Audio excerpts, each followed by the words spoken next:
At 13, my father shoved me into a blizzard in nothing but gym shorts and a torn t-shirt and said, "If you come back, I'll finish what I started." My golden brother stood behind him, smiling, because he set me up. 13 years later, one text from him, one desperate, shaking confession, was all I needed to collapse their perfect little world. My name is Ethan. I'm 26 and I learned early that some families don't raise kids. They raise scapegoats. And in our house, I was the designated sacrifice. I wasn't an oops baby. I was a late-life inconvenience. My dad Ray liked to tell people I was a surprise blessing, but at home he called me extra mouth, waste, and my personal favorite, you're lucky you're even here. My mom, Denise, did this thing where she cried whenever anyone held her accountable. Not real tears, strategic tears. The kind that say, look at me, I'm the victim, even while her kid is bleeding. Then there was my brother Logan, 2 years older than me, our father's obsession and pride. Football, good hair, charmed, the whole package. If Logan sneezed, Dad acted like it was a medical miracle. And my sister Tara, 1 year older, who learned fast that lying was a shortcut to survival. She could break a lamp, point at me, and my dad wouldn't even ask questions. He'd just stand up, jaw tight, eyes cold, and I'd already know what was coming. I learned to read footsteps like weather reports. Heavy steps meant a storm. Quiet steps meant he was hunting for a reason. I kept my grades up. I stayed out of trouble. I didn't talk back. It didn't matter. Because in a house like that, you don't get punished for what you do. You get punished for what you are. And I was the kid they didn't want. The only person who ever looked at me like I was a human being was my grandfather, my dad's father, Frank. I called him Pop. Pop lived about 30 minutes away in a small one-story house that always smelled like coffee and motor oil. He wasn't rich. He wasn't loud. But he had something my parents didn't, a conscience. He noticed the bruises I tried to hide. He noticed the way I flinched when someone moved too fast. He noticed how I'd go quiet when Dad entered the room. He never said, "Your father is abusive." He didn't have to. Instead, he'd hand me a book. Or slip me a 20 like it was no big deal. Or say, "You hungry, kiddo?" in a way that made my throat close up. And whenever Pop came over, my parents became actors. Smiles, jokes, family dinner, like we were normal. Dad would even pat my shoulder sometimes, hard enough to hurt, like, "See? I'm a good father." Then Pop would leave. And the mask would come off. The incident that broke everything happened in January when I was 13. The kind of January where your nose hairs freeze. The kind where the world looks clean and quiet, but the cold is violent. Dad had one thing he loved more than Logan, his collection. Not guns. Not cars. Sports memorabilia. Vintage signed jerseys. Old rookie cards. Autographed footballs in glass cases. He kept it all in a locked cabinet in his home office like it was a museum. And the crown jewel was a signed item he bragged about every chance he got. Something rare enough he'd mention the value like it was a stock portfolio. I knew 2 things about that cabinet. 1. Don't touch it. 2. Logan had the code. Dad gave Logan the code like it was a sacred ritual. A man-to-man trust moment. Meanwhile, I wasn't even allowed in the office without permission. That Tuesday started out normal. Mom was at work. Tara was studying at a friend's house. Dad wouldn't be home for a couple hours. I came home from school and did what I always did. I went straight to my room, shut the door, and tried to become invisible. About an hour later, I heard the front door open and close. Footsteps on the hallway floor. Then Logan's voice, too casual. "Yo, Ethan." I didn't answer. Not because I was scared. Because in my house, answering meant you were available to be blamed for something. I heard him walk toward Dad's office. The door clicked. I remember sitting on my bed, holding my pencil over my homework, listening. A few minutes passed. Then I heard the cabinet. That specific metal sound, like a latch lifting. My stomach tightened. Not because I knew what he was doing. But because I knew whatever it was, I would pay for it. Then Logan left the office. I heard him jog down the hall. Front door slammed. And a car engine started up fast. Like he was escaping a crime scene. Dad got home around 6. He did his usual routine, boots off, jacket on the hook, straight to the office. I stayed in my room like a prisoner waiting for the guard's mood. Then I heard it. Not yelling. Worse. That quiet voice. "Where is it?" Then louder, sharp as broken glass, "Logan." Logan came in through the front door a minute later, like he'd been just getting home from practice. I cracked my door slightly and listened. "Dad, open the cabinet." "Logan, why?" "Dad, open it." Silence. Then Logan, "What's going on?" "Dad, something is missing." Another silence. And I could hear it, the shift in Logan's breathing, the moment he realized he was caught. "Dad, who was in my office today?" Logan didn't answer right away. And that's when I knew exactly what he was going to do. Because Logan never faced consequences. He redirected them. "Dad, who was in here?" "Logan, Ethan's been snooping around lately." My whole body went cold. Not from fear. From realization. He wasn't just throwing me under the bus. He was reversing the roles so cleanly that Dad wouldn't even question it. "Dad, Ethan." I stepped into the hallway. My heart was pounding, but my voice came out calm. "What?" Dad's eyes were already locked on me like a target. "Dad, did you touch my cabinet?" "Me, no. I don't even know the code." "Logan, he watches you open it.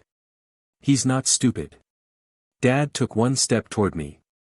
"Don't lie to me." "Me, I'm not lying." "Logan, he always lies. He lies about everything." I looked at Logan. And he looked right back at me, with that blank, smooth expression. No guilt. No fear. Just confidence. Because he knew how this story ends. "Dad, where is it?" "Me, I don't know what you're talking about." Dad's voice dropped again, dangerous and quiet. "You're going to tell me." "Me, I didn't take anything." Logan stepped closer like he was brave now. "Just admit it, dude. You're always messing things up." Something in me rose up, something hot and old. I didn't yell. I just said, "You did it." The air changed. Logan's face tightened for a second. Then he smirked. Dad turned to him. "Logan?" Logan did this perfect performance, offended, betrayed, shocked. "Wow. So now he's accusing me." "Dad, come on." Dad's eyes went back to me. And I saw it. Not doubt. Not curiosity. Certainty. Because my role was already assigned. "Dad, you want to call your brother a liar?" "Me, yes." The word landed like a slap. For a second, even Logan looked surprised I said it. Then Dad moved. Fast. He grabbed my shirt and shoved me back against the wall hard enough that the frame behind me rattled. "You don't get to speak about him." My head hit the drywall. Logan's voice, "Dad, he's just trying to stir stuff up." And that's when I knew this wasn't about a missing collectible. This was about loyalty. And in our house, loyalty only flowed one direction. Toward Logan. Mom came home right then. She walked into the chaos, took one look at Dad's face, and did what she always did, she sighed like I was the inconvenience. "What is it now?" she said. "Dad, your son stole from me." She looked at me, eyes cold, and said, "Why do you do this to us?" Not, "Are you okay?" Not, "What happened?" Not, "Let's figure it out." Just, "Why are you ruining my life today?" And that's the moment I understood something that would later save me. My mother didn't not know. My mother didn't not notice. She knew. She just didn't care, as long as it wasn't her getting hit. Dad dragged me toward my room and started tearing through my stuff. Books thrown. Drawers dumped. Mattress flipped. He was searching for proof. But the truth doesn't matter to a man like that. He wasn't looking for the item. He was looking for permission to punish me. Logan stood in my doorway the whole time, arms crossed, watching like it was entertainment. Then Tara walked in, fresh from her friend's house, perfect timing. Dad snapped, "Did you see Ethan in my office?" Tara glanced at Logan. That glance lasted half a second. But it said everything. Then she nodded. "Yeah, she lied. I saw him coming out." My stomach dropped. 2 against 1. And in our family, the math was always the same. Dad turned back to me. His face was red now. "Last chance," he said. "Where is it?" My mouth felt dry. I didn't take it. That was when Dad hit me. Not a slap. A backhand. Hard. I tasted blood instantly. Mom made a small noise, like a broken little gasp. But she didn't step forward. She didn't say, "Stop." She didn't even flinch. Logan just watched. And Tara looked away like she was bored. Dad, tell me the truth. That is the truth. He hit me again. And again. And then he leaned down close enough that I could smell coffee and rage on his breath. You cost me more than you'll ever be worth, he whispered. Then he said the sentence that cracked something inside me, I wish you were never born. Silence. Even Logan stopped breathing for a second. I slowly looked up at Dad and said, very quiet, then you shouldn't have had me. Dad's eyes changed. Like I had just signed my own death warrant. What did you say? I wiped blood from my lip with the back of my hand. I said you shouldn't have had me. You've hated me since I could talk. Dad grabbed me by the arms so tight his fingers dug into my skin. And he dragged me to the front door. When he yanked it open, winter slapped me in the face. Snow on the porch. Wind like knives. I was wearing gym shorts and a thin t-shirt from school. No shoes. Dad shoved me forward. Get out. I stumbled onto the porch. I turned back, confused because even in that moment I couldn't believe he was actually doing it. Dad. He leaned in, eyes dead. You don't deserve to live after what you did. And then he slammed the door. I heard the lock click. I stared at the door for a second. Then I started pounding. Dad. Open the door. It's freezing. Nothing. I pounded harder. Mom. Please. Nothing. I screamed Logan's name. Nothing. The house was warm and bright behind that door. And they were all inside, choosing not to open it. The cold took over fast. My feet burned. My fingers went numb. I looked at the neighbors' houses. Lights on, curtains closed. Everyone heard the yelling. Nobody came out. Because everyone on our street had heard my father before. And nobody wanted to get involved. I lasted maybe 10 minutes before I realized something terrifying. They were going to let me freeze. So I did the only thing I could do. I started walking. Barefoot. Through snow. Toward the only person who ever treated me like I mattered. And as the wind sliced through my shirt, I kept thinking one thing. Logan is going to get away with it. But I didn't know yet. 13 years later, he'd hand me the confession himself. And I'd finally get to choose who pays. I don't remember feeling brave as I walked down that driveway barefoot. I remember feeling small. My feet went numb first. Then my fingers. The wind cut through my shirt like it was wet paper, and every breath felt sharp in my chest.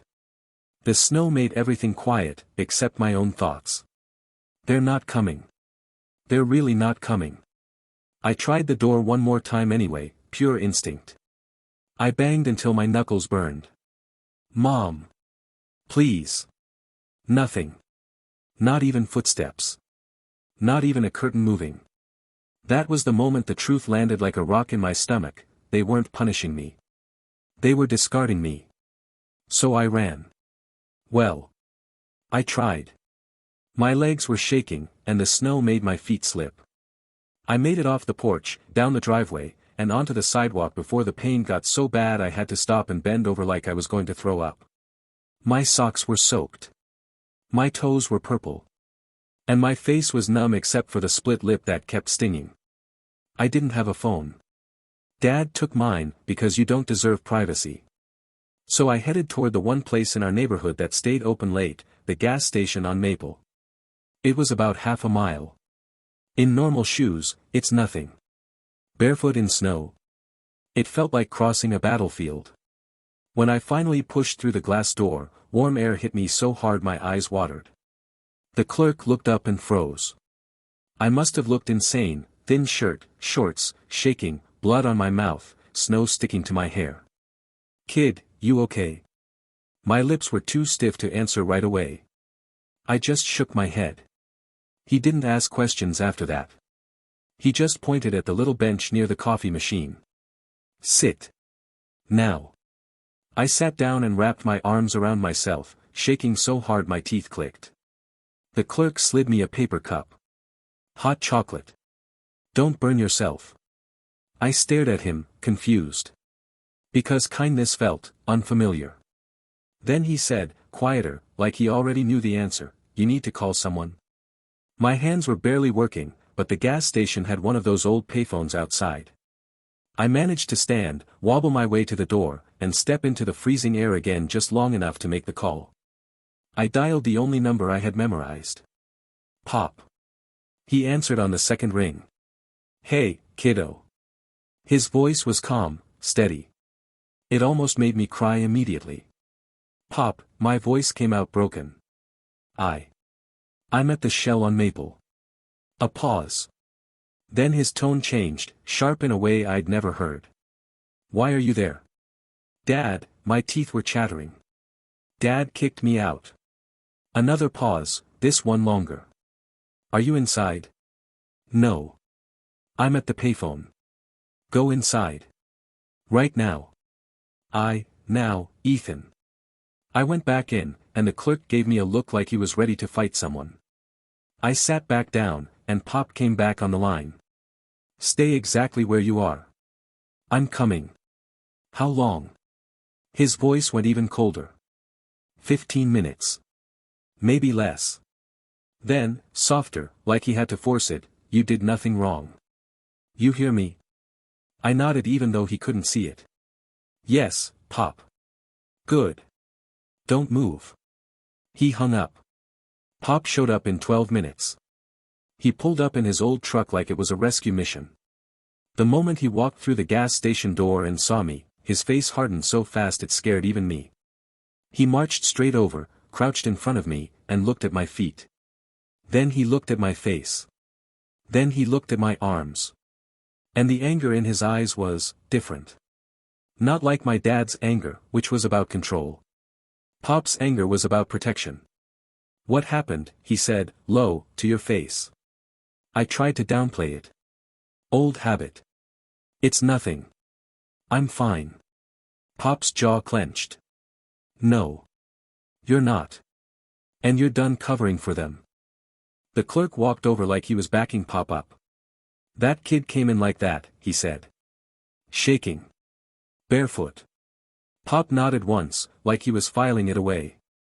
Then he put his coat around my shoulders, lifted me like I weighed nothing, and carried me out to the truck. I remember the heater blasting hot air, and it hurt.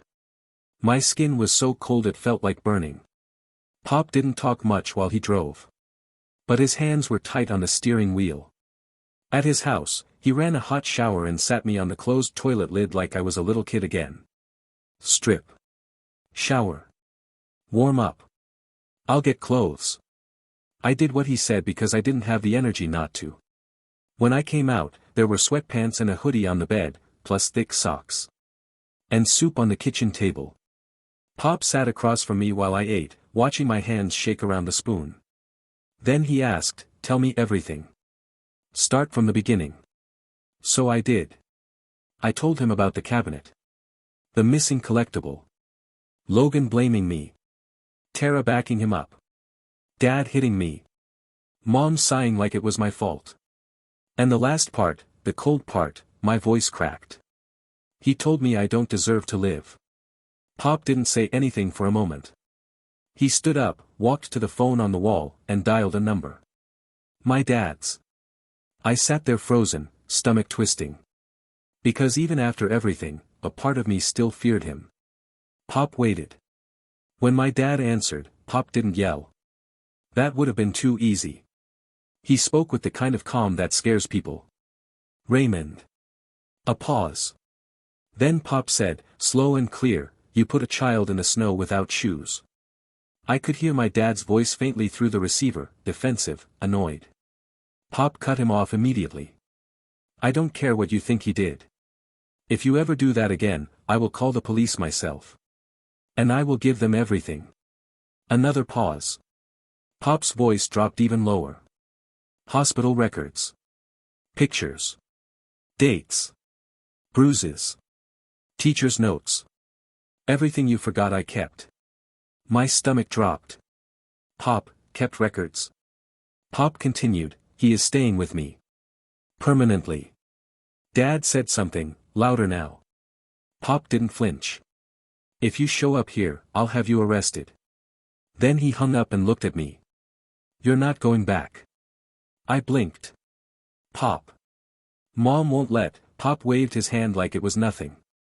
Your mother will sign what she needs to sign, because she won't want the cops asking why her son almost froze to death.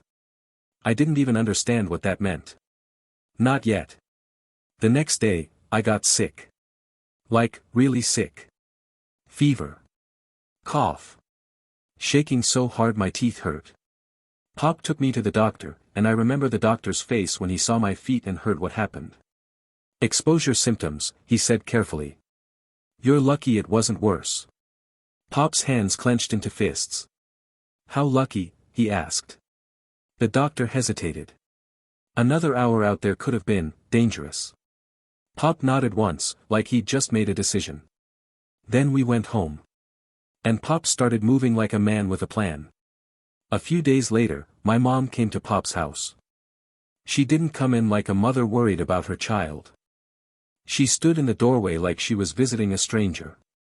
Her eyes kept darting around, avoiding Pop's stare. Are you, okay? She asked, flat. I nodded. She exhaled, like she was relieved for herself, not for me. Pop placed papers on the table. My mom hesitated. What is this? Temporary guardianship, Pop said. And a statement about what happened. Mom's lips tightened. I don't want trouble. Pop leaned forward. Then you should have stopped it before it became trouble. Mom stared at me for half a second. Not love. Not concern. Calculation. Then she signed. And left. Just like that. No hug. No apology. No, I'm sorry. She signed, and walked away. I didn't go back to that house. Not once. And the weirdest part? No one came looking for me. Not Dad. Not Logan. Not Tara. It was like, the trash took itself out, and they were grateful. For the first time in my life, my home was quiet. No yelling. No slamming doors. No waiting for the storm. And I started to realize something terrifying. I didn't just escape the cold. I escaped a whole family that had been slowly killing me inside. But here's what I didn't know yet. Logan didn't just get away with it. He built an entire, perfect life on the lie. And 13 years later, when everything started falling apart for him, he would text the one person he destroyed and ask for help. And that's when karma finally came to collect. Living with Pop felt unreal at first. No yelling. No walking on eggshells. No flinching when footsteps got loud. The silence wasn't scary, it was safe. For the first few weeks, I kept waiting for the catch. For Pop to snap. To get tired of me. To say I was a burden and send me back. But it never happened. Instead, he did things that felt almost illegal after the life I came from. He asked how my day was. He knocked before entering my room. He listened. Really listened. When I apologized for existing too loudly, he stopped me mid-sentence. You don't apologize for taking up space in this house, he said. This is your home now. That sentence rewired something in my brain. School changed fast. Without the constant fear, my grades jumped like someone flipped a switch. Teachers noticed. One even pulled me aside and asked what changed. I didn't know how to explain that not being abused gives you a lot more brainpower. I started working at a diner at 14, washing dishes at first, then cooking. I saved every dollar. Not because Pop asked me to, but because I never wanted to be helpless again. Pop never touched my money. Not once. He didn't ask for rent. Didn't guilt me. Didn't hint. That alone felt like a miracle. By high school, I joined robotics after a teacher practically dragged me there. Turns out, I was good at it. Really good. Building things made sense in a way people never had. By senior year, I had something my family never expected me to have, options. I got a full scholarship to a state university for engineering. Full ride. When the letter came, Pop read it twice. Then he hugged me so tight my ribs hurt. Proud of you, kid, he said. Nobody else called. Not my parents. Not my siblings. But honestly, I didn't miss them. College was brutal, but familiar. Long nights. Pressure. Exhaustion. The difference? No one was trying to destroy me at home. I graduated debt-free at 22 and landed a solid engineering job. I moved to another city, kept living cheap, saved aggressively, and stayed focused. At 25, I bought a house. 3 bedrooms. Quiet street. Nothing fancy, but mine. The first person I called. "Pop, you're moving in," I told him. No arguments. He tried to refuse. I didn't let him. That man saved my life. This was the least I could do. For the first time ever, I had a real family. Then, my past showed up on my porch. I came home one evening and saw a familiar truck parked in my driveway. My stomach dropped. Dad. Older. Grayer. Same hard eyes. He looked at my house like it already belonged to him. "So," he said, "you did all right. What do you want?" I asked. "I need a place to stay. Lost my apartment. You've got room." Just like that. No apology. No remorse. Just entitlement. "I'm not moving in," I said. He laughed. "You owe me. Everything you have is because I raised you." That was the moment something inside me clicked into place. You beat me. You threw me into the snow. You told me I didn't deserve to live. Pop stepped beside me. "And I kept records," Pop added calmly. Dad's confidence cracked. I looked him straight in the eye. "You leave now. Or I call the police." He stared, searching for the scared kid he used to control. Didn't find him. He left. 2 weeks later, my phone buzzed. A message from a number I hadn't seen in 13 years. "Logan. Hey, can we talk?" I almost ignored it. But curiosity won. "What about?" A pause. Then, "Dad's losing it. Anne. I need to tell you something." I already knew. I just needed him to say it. And he did. In writing. He confessed that he stole the cards. Sold them. Panicked. Blamed me. Watched me get beaten. Let me get thrown out. 13 years of silence. One text destroyed it all. I screenshotted everything. Backed it up. Then sent it to Dad. The fallout was nuclear. Dad confronted Logan. Logan broke. Mom cried. Sister stayed quiet. Dad finally realized the truth. But here's the part people don't expect: I didn't feel satisfied. I felt finished. I didn't go to the family meeting. I didn't accept apologies. I didn't take revenge. I just stepped away. Logan lost everything. Dad lived with the consequences. Mom kept sending cards I never opened. And me? I went home. A warm house. A safe life. A future no one could take. Because karma doesn't always look like destruction. Sometimes it looks like survival. Logan showed up 3 days later. I didn't hear the knock at first. Pop did. He stood at the kitchen window, staring out at the driveway longer than usual, then turned to me and said quietly, "He's here." I already knew who he was. I walked to the door and opened it, but I didn't invite him in. Logan looked nothing like the golden brother I remembered. Unshaven. Wrinkled clothes. Eyes red like he hadn't slept in days. He was holding a duffel bag. "I just need somewhere to stay," he said. "Just for a little while." I didn't answer right away. 13 years ago, I'd stood outside a locked door in the snow with nowhere to go. Funny how life circles back like that. "You should leave," I said. He scoffed, panic slipping through. "Come on, man. We're brothers." I met his eyes. "No. We never were." His jaw clenched. I said I was sorry. I confessed. "What else do you want?" I leaned against the doorframe, calm in a way that used to terrify him. "I wanted you to tell the truth when it mattered.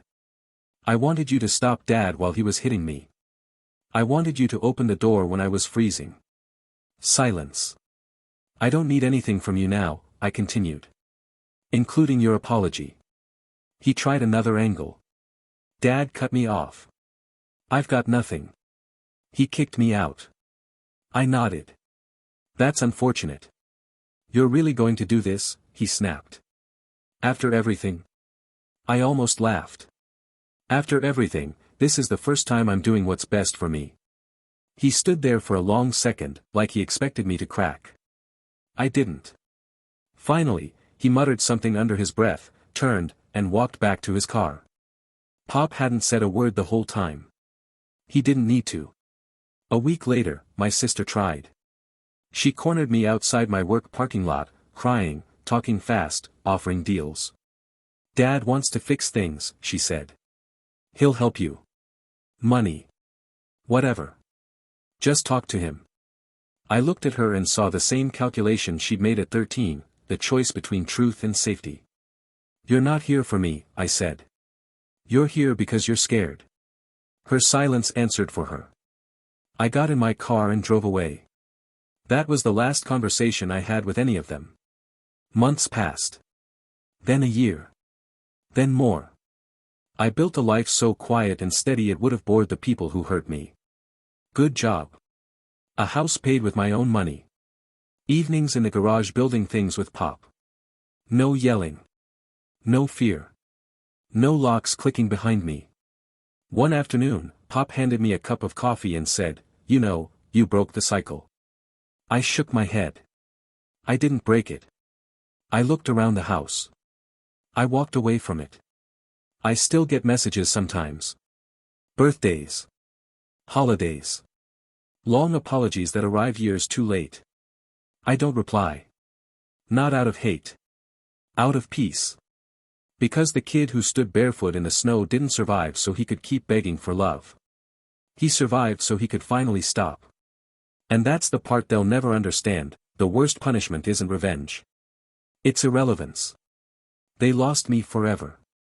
And I finally gained myself.